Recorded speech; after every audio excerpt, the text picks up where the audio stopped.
Hello friends, welcome to प्रतियोगिता दर्पण। मैं हूं प्रशांत। आज हम बात करने जा रहे हैं पाम ऑयल प्रोडक्शन के बारे में। काफ़ी ज़्यादा इंपॉर्टेंट टॉपिक हो जाता है आपका, स्पेसिफिकली पेपर 3 के लिए बहुत ही ज़्यादा इंपॉर्टेंट है। Agriculture as well as IR के लिए भी काफ़ी इंपॉर्टेंट टॉपिक हो जाता है। ये हम डिटेल से देखेंगे, जिसके बेसिस पर ही हम डिस्कशन करने जा रहे हैं। वो पॉइंट भी आईआर पॉइंट ऑफ व्यू से काफ़ी ज़्यादा इंपॉर्टेंट हो जाता है, इंडियन ट्रेड के लिए भी काफ़ी इंपॉर्टेंट है। आइए डिस्कशन को शुरू करते हैं। हाल ही में यूरोपियन यूनियन ने कुछ ऐसे स्टेप्स लिए हैं जिससे ये इंश्योर किया जा सके कि palm oil cultivation as well as palm oil से बनने वाले जो बायोफ्यूल्स हैं, इन्हें 2030 तक फेज आउट किया जा सके। अब बेसिकली यूरोपियन यूनियन काउंसिल ने मई 2023 में European union deforestation free regulation को ऑप्ट किया, और इस रेगुलेशन के चलते पाम ऑयल प्रोडक्शन पर काफी ज्यादा असर पड़ेगा, as well as palm oil, crude palm oil से बनने वाले बायोडीजल पर भी काफी ज्यादा असर पड़ सकता है। Reason being European union specifically palm oil based biofuels को फेज आउट करने के लिए एफर्ट्स लगा रहा है as far as EUDR is concerned. तो आइए इसे डिटेल में समझते हैं कि क्या है ईयूडीआर। सबसे पहले हम न्यूज देखेंगे। Despite the EU deforestation regulation, companies are investing more in palm. Why? इसे पूरा हम डिटेल से डिस्कस करते हैं। EUDR अब है क्या basically? European union deforestation free regulation basically ऐसे प्रोडक्ट्स को फेज आउट करने के लिए है, ऐसे प्रोडक्ट्स को फेज आउट करने के लिए है जो कि किसी ऐसे लैंड पर कल्टीवेट किए गए हैं जो कि 31 दिसंबर 2020 के बाद डिफॉरेस्टेशन फेस किया हो। मीनिंग वो सारे लैंड जहां पर दिसंबर 31 2020 के बाद अगर डिफॉरेस्टेशन हुआ है और उन्हें किसी भी प्रोडक्ट के कल्टीवेशन के लिए यूज किया जा रहा है, तो ऐसे प्रोडक्ट्स यूरोपियन यूनियन में एंटर नहीं कर सकेंगे, क्योंकि ईयूडीआर, ऐसा हाल फिलहाल में न्यूज़ में देखने को आ रहा है कि ईयूडीआर को दिसंबर 2024 से लागू किया जा सकता है, यानी कि EUDR will become effective from December 2024। इसका मतलब है कि दिसंबर 2024 के बाद में ऐसे प्रोडक्ट्स किसी ऐसे लैंड पे कल्टीवेट किए गए हों जिस लैंड का डिफॉरेस्टेशन 31 दिसंबर 2020 के बाद हुआ है, तो ये प्रोडक्ट्स यूरोपियन यूनियन में एंटर नहीं कर सकते। अब बेसिकली ये जो स्टेप है, ये स्टेप एक तरीके से देखा जाए तो डब्ल्यूटीओ के अकॉर्डिंग ये नॉन टेरिफ बैरियर माना जा रहा है और नॉन कंप्लायंट भी माना जा रहा है। तो हम यहाँ पर नॉन टेरिफ बैरियर को थोड़ा सा देख लेते हैं, क्या होते हैं non tariff barriers. Non tariff barriers basically वो बैरियर्स हैं जहां पर किसी भी तरह का टेरिफ नहीं लगाया जाता। ठीक है, टेरिफ का मतलब होता है बेसिकली आपका टैक्सेस। अब अगर आप किसी तरह का ड्यूटी, किसी तरह का कस्टम ड्यूटी, किसी तरह का एडिशनल टैक्स अगर लगाते हैं, तो वो आता है टेरिफ बैरियर की कैटेगरी में। अब क्योंकि यहाँ पर हमने देखा कि यहाँ पर तो बेसिकली ईयूडीआर में जो मेन पॉइंट है वो है डिफॉरेस्टेशन का, कि अगर किसी लैंड का 31 दिसंबर 2020 के बाद में डिफॉरेस्टेशन हुआ है और उस लैंड पे कोई प्रोडक्ट कल्टीवेट किया जा रहा है, तो ऐसा प्रोडक्ट यूरोपियन यूनियन में एंटर नहीं कर सकता। तो यहाँ पर किसी तरह का टैक्स तो है नहीं ना, यहाँ पर तो सीधी बात हो रही है डिफॉरेस्टेशन की। तो बेसिकली जब टैक्स है ही नहीं, तो ये क्या हो जाएगा, ये हो जाएगा नॉन टेरिफ बैरियर। अब नॉन टेरिफ बैरियर हमने देख लिया कि नॉन टेरिफ बैरियर होता क्या है। बेसिकली ये किसी तरह का टैक्स नहीं होता है, बट कुछ कंडीशंस लगा दी जाती हैं। अब नॉन टेरिफ बैरियर की अगर हम थोड़ी सी डिटेल में बात करें, तो सपोज कोटा कोटा भी एक तरीके का नॉन टेरिफ बैरियर होता है। जैसे सपोज एग्जांपल के लिए आपने ऐसे कर दिया कि आप 100 मिलियन टन राइस जो है, या फिर आप सपोज 100 मिलियन टन फिशेस जो है वो इतना ही इंपोर्ट कर सकते हैं एनुअली, इससे ज्यादा नहीं कर सकते हैं। या फिर कुछ कोटास जैसे दूसरे फॉर्म में अगर हम देखें, तो सपोज होटल्स हैं, होटल्स ही अल्कोहल इंपोर्ट कर सकते हैं। कोई सर्टेन कैटेगरी का अल्कोहल है तो वो सिर्फ होटल्स ही इंपोर्ट कर पाएंगे और होटल्स में ही उनकी सेल होगी, ओपन मार्केट में उनकी सेल नहीं होगी। या फिर किसी तरह का आप मान लीजिए लाइसेंसिंग, इंपोर्ट के लिए लाइसेंस की जरूरत पड़ती है, तो या फिर टेक्निकल बैरियर्स होते हैं, या फिर फाइटो सैनिटरी मेजर्स होते हैं। अब जैसे फाइटो सैनिटरी मेजर्स की अगर हम बात करें, तो एग्जाम्पल के लिए हम ऐसे समझते हैं कि कोई भी पर्टिकुलर फ्रूट या वेजिटेबल है, उसमें अगर पेस्टिसाइड या फिर इंसेक्टिसाइड एक सर्टेन लिमिट से ज्यादा है, तो वो सर्टेन कंट्री में या सर्टेन रीजन में एंटर नहीं कर सकता। कोई भी कंट्री इस तरीके के जो बैरियर्स लगाता है उन्हीं को हम नॉन टेरिफ बैरियर्स कहते हैं। तो यहाँ पर भी आप देखिए किसी तरह का टैक्सेशन की बात तो हो ही नहीं रही है। बात हो रही है कि अगर किसी लैंड का डिफॉरेस्टेशन हुआ है, स्पेसिफिकली डेट भी यहाँ पर मेंशन्ड है, इस डेट के बाद अगर किसी लैंड का डिफॉरेस्टेशन हुआ है और वहां कोई भी चीज कल्टीवेट की जा रही है, तो ऐसी चीज यूरोपियन यूनियन में एंटर नहीं कर सकती। ईयूडीआर का डायरेक्टली ये कहना है। तो बेसिकली ये एक तरीके का नॉन टेरिफ बैरियर है। अब यहाँ पर जो लार्जेस्ट प्रोड्यूसर्स हैं जो कि इंडोनेशिया और मलेशिया हैं, इनका क्या कहना है? तो मलेशिया और इंडोनेशिया ने ईयूडीआर के रिस्पांस में ये चीज कही कि अगर यूरोपियन यूनियन हमसे पाम ऑयल इंपोर्ट नहीं करेगा तो हमारे एक्सपोर्ट्स अफेक्ट होंगे। ऑब्वियस सी बात है, क्यों होंगे? क्योंकि ये लार्जेस्ट प्रोड्यूसर्स हैं। लेकिन इन्होंने साथ में एक बात और कही। इन्होंने ये कहा कि अगर हमारे एक्सपोर्ट्स अफेक्ट होते हैं तो मोस्ट प्रोबेबली चाइना में इन चीजों की बहुत डिमांड है, और अगर हम चाइना में ये चीजें एक्सपोर्ट करेंगे तो ऑब्वियस सी बात है कि जो भी एनवायरमेंट प्रोटेक्शन के लिए रेगुलेशंस लाए जा रहे हैं वो तो बहुत ही ज्यादा ऑफसेट हो जाएंगे। रीजन रीजन ये हम भी जानते हैं, China is the top polluter. और चाइना में काफी सारे रेगुलेशंस ऐसे भी हैं जहां पर पोल्यूशन की लिमिट ही नहीं है। बहुत सारी इंडस्ट्रीज ऐसी हैं जहां पर पोल्यूशन की कोई लिमिट ही नहीं है, जितना चाहे उतना पोल्यूट कर सकते हैं। तो ऑब्वियस सी बात है कि अगर पोल्यूशन को कंट्रोल करके, एमिशंस को कंट्रोल करके हम एनवायरमेंट के लिए कुछ चीजें बेनिफिशियल बनाना चाहते हैं, तो अगर ये एक्सपोर्ट चाइना में चले गए तो यहाँ पर तो किसी भी तरह का एनवायरमेंटल बेनिफिट देखने को नहीं मिलेगा। ये एक बहुत बड़ा इशू है। अब यहाँ पर ये आप न्यूज देखिए, ग्लोबल पाम ऑयल आउटपुट में राइज ओवर 2% नेक्स्ट सीजन। अब ईयूडीआर के आने के बावजूद भी, आप ये न्यूज देखिए, ईयूडीआर के आने के बावजूद भी इंटरनेशनल मार्केट और इंटरनेशनल मतलब लेवल पर अगर चीजें देखी जाए तो वो ऐसी प्रेडिक्शन है कि पाम ऑयल की जो प्रोडक्शन है वो राइज करेगी, कम नहीं करेगी। ठीक है। अब हम प्रोड्यूसर्स की भी बात कर लेते हैं। Indonesia is the largest producer of palm oil, second largest producer is Malaysia, third largest producer is Thailand. अब पाम ऑयल की अगर बात की जाए तो बेसिकली एक ट्रॉपिकल ओरिजिन का प्लांट है, ट्रॉपिकल एरियाज में काफी अच्छा थ्राइव करता है। रीजन बीइंग अबंडेंट सनलाइट और रेनफॉल की जरूरत होती है इस प्लांट को। दिस इज द रीजन आप देखेंगे कि इक्वेटर के आसपास वाली जो भी कंट्रीज हैं वहां पर पाम ऑयल प्रोडक्शन अच्छी है, बशर्ते वहां पर रेनफॉल अच्छी हो। अगर तो आप स्पेसिफिकली जो लार्जेस्ट प्रोड्यूसर्स हैं, इंडोनेशिया, मलेशिया, थाईलैंड, आप देखेंगे तो ये तीनों कंट्रीज जो हैं इक्वेटर के काफी ज्यादा नजदीक हैं। इक्वेटर के काफी ज्यादा नजदीक है, काफी पास में है। दिस इज द रीजन कि यहाँ पर अबंडेंट सनलाइट मिलती है प्लांट्स को, एज वेल एज रेनफॉल भी अच्छी खासी है। दिस इज द रीजन कि यहाँ पर पाम ऑयल के जो प्लांट्स हैं वो अच्छे से थ्राइव कर पाते हैं। और basically palm oil oil palm के जो फ्रूट्स होते हैं ना, बेसिकली जो ट्री के फ्रूट्स होते हैं, इन फ्रूट्स से निकाला जाता है ये ऑयल। अब इस प्लांट की एक खास बात है कि बहुत ही लार्ज या फिर बहुत बड़े कमर्शियल लेवल पे जो प्लांटेशंस होते हैं ना, ये प्लांट बेसिकली वहां पर लगाया जाता है, वहां पर कल्टीवेट किया जाता है। रीजन बीइंग, हालांकि इसके कुछ बेनिफिट्स हैं, हम आगे डिस्कस करेंगे, लेकिन जिस हिसाब से इंटरनेशनल मार्केट में डिमांड है, बहुत ही लार्ज स्केल प्लांटेशंस में काफी ज्यादा इकोनॉमिकली बेनिफिशियल होता है पाम ऑयल कल्टीवेशन। इसके बाद अगर इसकी ड्यूरेशन की बात करें तो लगाने के 2 से 3 साल के अंदर हमें पाम के फ्रूट्स मिलने लगते हैं, जिससे कि ऑयल निकाला जाता है। इसके अलावा क्रूड पाम ऑयल का यूज किया जाता है बायोडीजल मैन्युफैक्चर करने में। बायोडीजल भी प्रोड्यूस किया जाता है क्रूड पाम ऑयल से। इसके अलावा इंडोनेशिया और मलेशिया, ये दोनों कंट्रीज से 90% पाम ऑयल की प्रोडक्शन होती है। 90% ग्लोबल लेवल पे जो पाम ऑयल प्रोड्यूस होता है वो सिर्फ और सिर्फ इंडोनेशिया और मलेशिया में होता है। और Indonesia single handedly is the largest producer.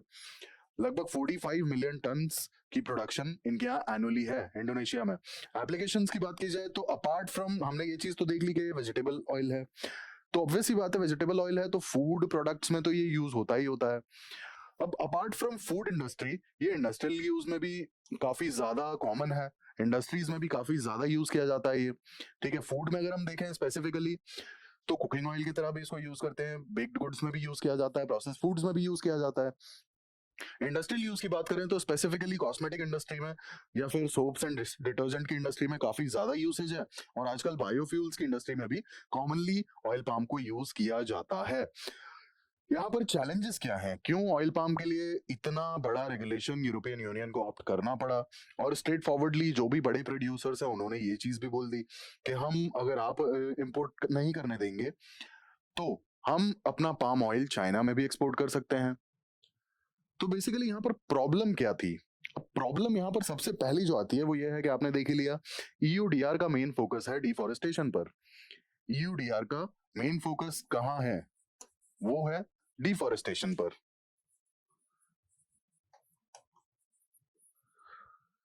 जानते हैं क्यों? क्योंकि काफी सारे इक्वेटर वाले रीजन में काफी ज्यादा जो फॉरेस्ट है ना, उन्हें साफ कर दिया गया सिर्फ और सिर्फ पाम ऑयल कल्टीवेशन के लिए। And as we know climate change is a serious thing for us.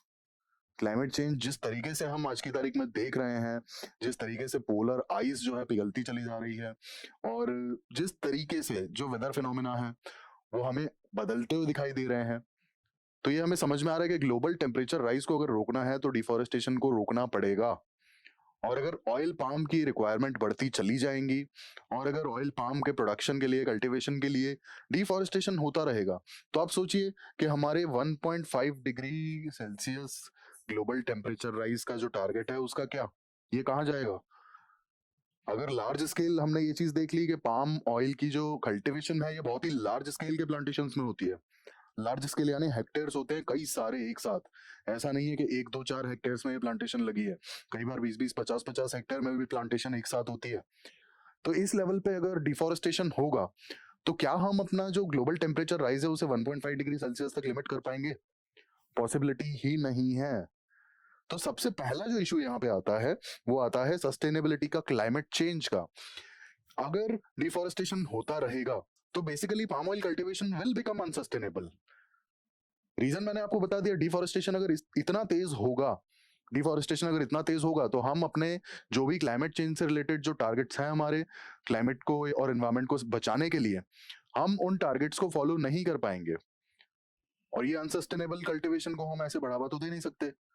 This is the reason कि यूरोपियन यूनियन को इतना टफ स्टेप उठाना पड़ा। अब दूसरी चीज यहाँ पर एक और देखी जाती है कि जो लेबर यूज की जाती है ना पाम ऑयल कल्टीवेशन के लिए, वो लेबर के साथ में काफी ज्यादा एक्सप्लॉयटेशन होती है।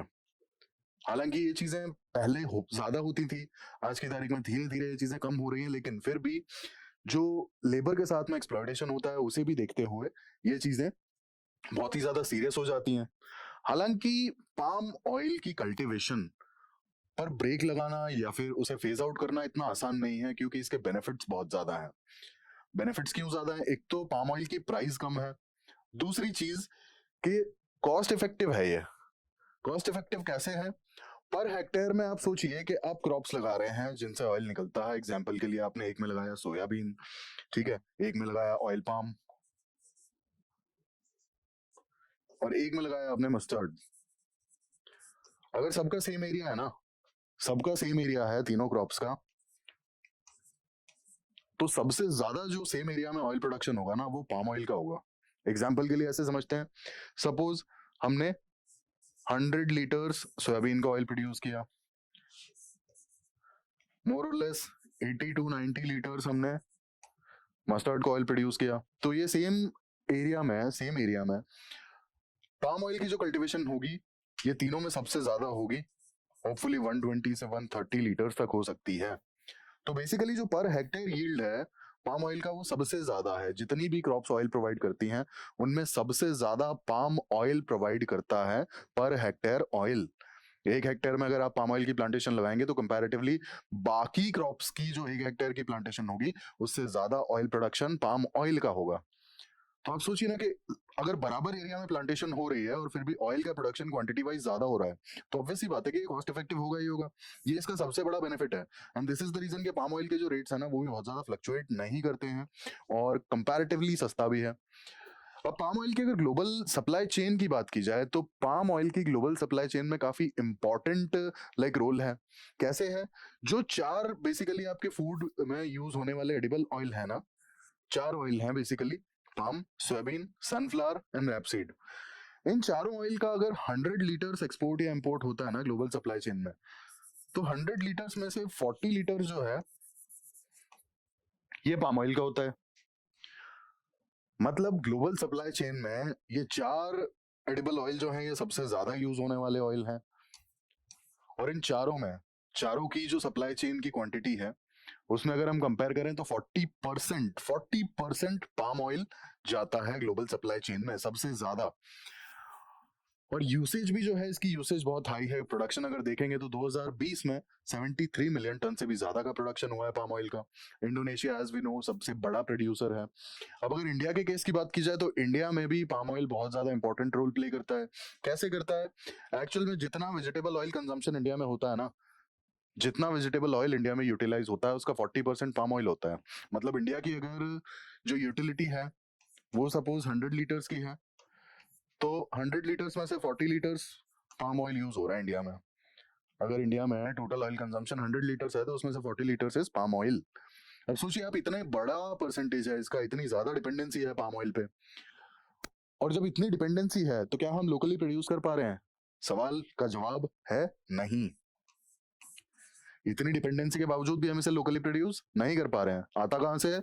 Majority is imported from Indonesia. Majority is imported from Indonesia. और इस डिपेंडेंसी को देखते हुए गवर्नमेंट ऑफ इंडिया ने national mission on edible oil, oil palm, इस मिशन को 2021 में फाइनली लॉन्च किया। अब इसका रीजन क्या है? पहला रीजन है इंपोर्ट डिपेंडेंसी बहुत ही ज्यादा है। इंपोर्ट डिपेंडेंसी ज्यादा है तो फॉरेक्स का बिल भी, आपका जो फॉरेन करेंसी का बिल जो है वो काफी ज्यादा बड़ा बनेगा। रीजन बीइंग इंपोर्ट का बिल हमें फॉरेन एक्सचेंज में ही देना होता है।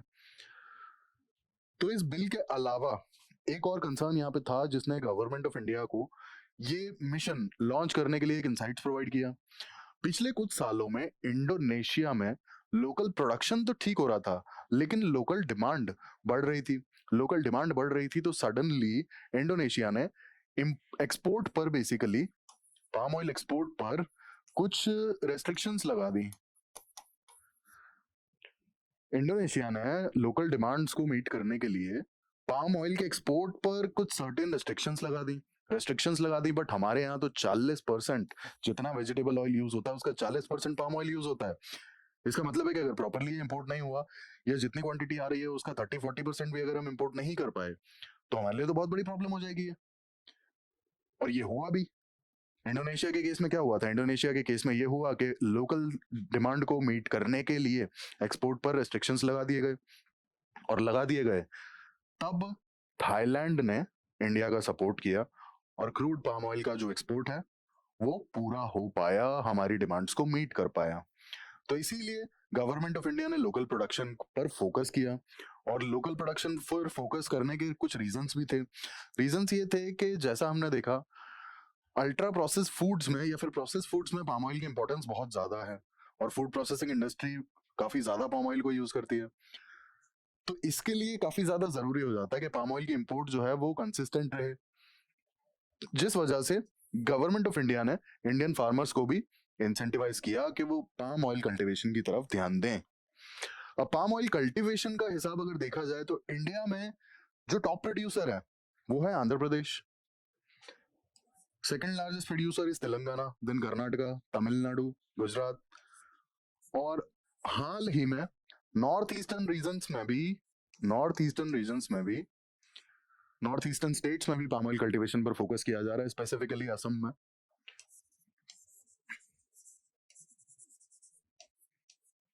हालांकि कुछ सर्टेन स्टेट्स जो हैं, एग्जाम्पल के लिए Manipur, they are still out of palm oil cultivation, but specifically Assam as well as Mizoram, these states are like promoting palm oil cultivation apart from Andhra, Telangana, Karnataka, Tamil Nadu, Gujarat, Chhattisgarh. अब आप एक कॉमन चीज अगर देखें तो ये सारे कोस्टल स्टेट्स हैं apart from Chhattisgarh. Coastal states होने के साथ साथ ही आप देखेंगे कि कहीं ना कहीं they are very close to equator, they are very close, tropic of cancer के नीचे हैं।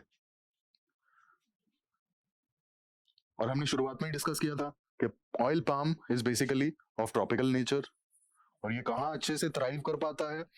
जहां पर अबंडेंट रेनफॉल होती है और अबंडेंट सनलाइट देखने को मिलती है, ये उस पर्टिकुलर रीजन में बहुत अच्छे से थ्राइव करता है। दिस इज द रीजन कि इन सारे स्टेट्स में बेसिकली पाम ऑयल की कल्टीवेशन पर फोकस किया जा रहा है, जिसमें Andhra Pradesh is leading basically. अब यहाँ पर हमने ये चीज तो देख ली कि डिफॉरेस्टेशन और काफी सारे इश्यूज हैं, बट क्या ऐसा पॉसिबल है कि हमेशा डिफॉरेस्टेशन के साथ ही पाम ऑयल की कल्टीवेशन होगी?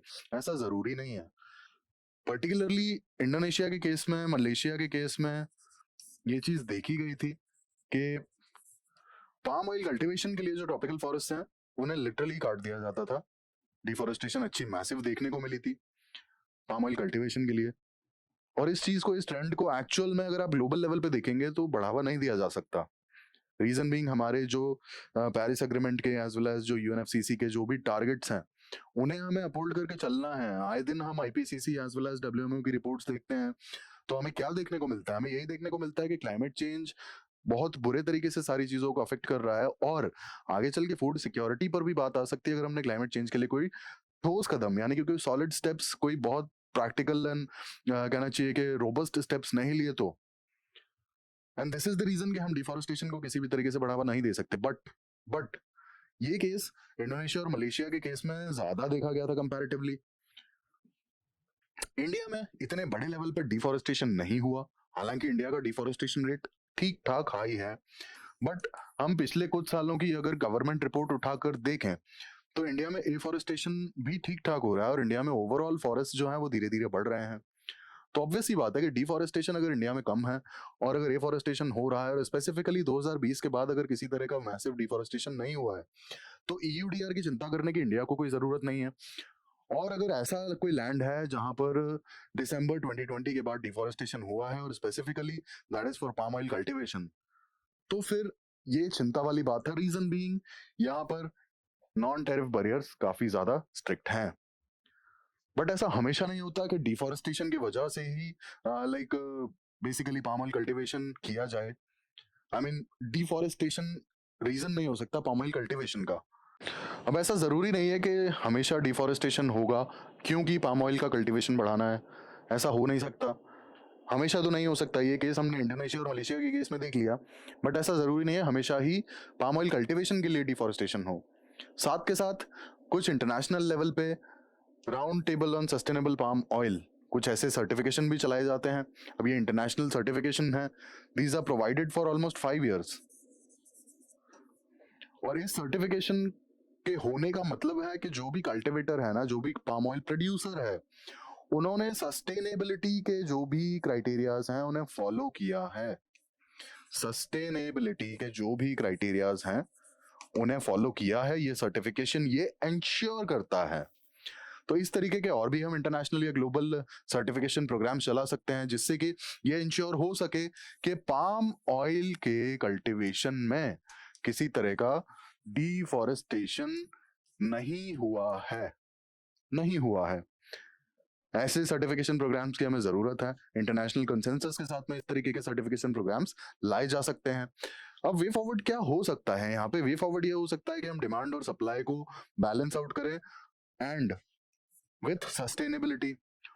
और दूसरा एक वे फॉरवर्ड ये हो सकता है कि अपनी जो डिपेंडेंसी है ना पाम ऑयल पे उसे कम किया जाए, रादर कुछ अदर या कुछ अल्टरनेटिव ऑयल्स भी देखे जाएं जिन्हें हम यूज कर सकें। अब रीजन यह मैंने आपको बताया था, एक तो पाम ऑयल का क्या है कि पर हेक्टेयर जो आउटपुट है बहुत ज्यादा है, इस वजह से काफी ज्यादा कॉस्ट इफेक्टिव है। इसके अलावा इतना वर्सेटाइल यूसेज है ना इसका, इतना वर्सेटाइल यूसेज है इसका कि आप सोचिए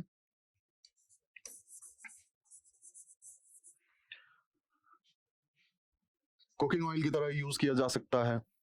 इसके बाद आपका प्रोसेस फूड में यूज करते हैं, अल्ट्रा प्रोसेस फूड में यूज करते हैं, बेक फूड में यूज करते हैं, कॉस्मेटिक इंडस्ट्री में यूज होता है, डिटर्जेंट्स के लिए यूज होता है, सोप बनाने के लिए यूज होता है।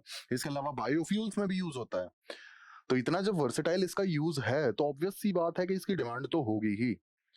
तो हमें बेसिकली सस्टेनेबिलिटी को पहले देखना है, ये इंश्योर करना है कि जो पाम ऑयल का कल्टीवेशन है वो सस्टेनेबल हो, फर्दर किसी तरह का हमें डिफॉरेस्टेशन फेस ना करना पड़े और इतना सस्टेनेबल हो कि हम अपने जो क्लाइमेट चेंज से रिलेटेड टारगेट्स हैं उन्हें फॉलो कर पाए। ऐसा ना हो कि हम अपनी शॉर्ट टर्म नीड्स के लिए अपने लॉन्ग टर्म टारगेट्स को कॉम्प्रोमाइज कर दें, नेट जीरो के टारगेट्स को कॉम्प्रोमाइज कर दें, एफॉरेस्टेशन के टारगेट्स को कॉम्प्रोमाइज कर दें। ये पॉसिबल नहीं हो सकता।